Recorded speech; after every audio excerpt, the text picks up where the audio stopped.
આજરોજ બપોરે 12 વાગે મહેસાણાના પાંચોટ ખાતે 76મા પ્રજાસત્તાક દિનની ભવ્ય ઉજવણી કરવામાં આવી.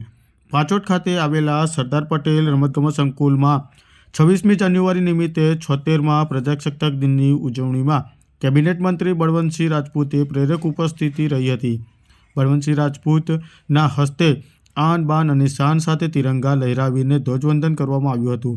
મહેસાણા જિલ્લા વહીવટીતંત્ર દ્વારા સમગ્ર આયોજનના ભાગરૂપે વિવિધ સાંસ્કૃતિક કાર્યક્રમમાં વર્ષ દરમિયાન યોજાનાર વિવિધ સેવાકીય ઝાંખી તથા સ્કૂલના બાળકો દ્વારા વિવિધ સાંસ્કૃતિક કાર્યક્રમો યોજાયા હતા. વર્ષ દરમિયાન ઉમદા કામગીરી બદલ મહેસાણા જિલ્લાના અધિકારીઓ તથા કર્મચારીઓને મંત્રીશ્રીના વરદ હસ્તે એવોર્ડ એનાયત કરવા અને સન્માનિત કરવામાં આવ્યા હતા. મંત્રીના દ્વારા ઓપન જીપમાં કાર્યસ્થળ પર જ જિલ્લાની જનતાને શુભકામનાઓ પાઠવી હતી.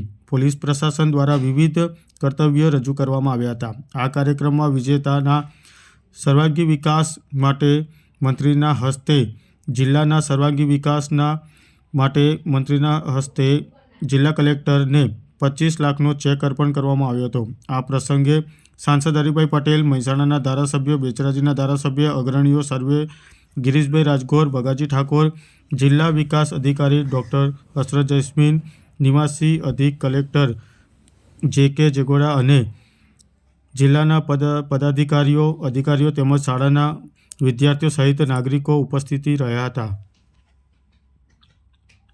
13મા પ્રજાસત્તાક દિને સમગ્ર દેશવાસીઓને ખૂબ શુભકામનાઓ પાઠવું છું.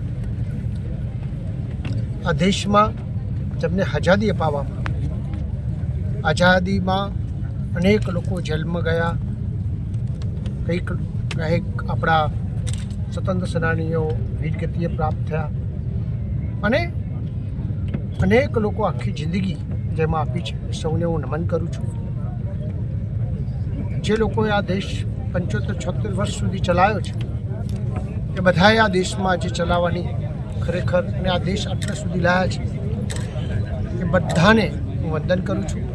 એની સાથે સાથે ભારતના વડાપ્રધાન નરેન્દ્રભાઈ મોદી સાહેબ 2047 સુધી આપણો દેશ આત્મનિર્ભર બને, આપણે વિશ્વમાં વિશ્વબંધુ બનીએ અને એની સાથે સાથે ત્રીજી મહાસત્તા બનીએ એ પ્રકારની જ્યારે વ્યવસ્થા થઈ રહી છે ત્યારે ગુજરાતના મુખ્યમંત્રી આદરણીય ભૂપેન્દ્રભાઈ પટેલ સાહેબે પણ ગુજરાતનું યોગદાન રહે એ પ્રકારની 2047 સુધીનો મેપ બનાવી દીધો છે.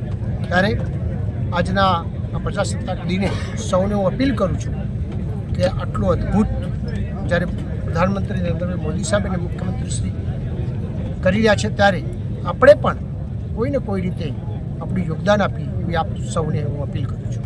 ઓકે.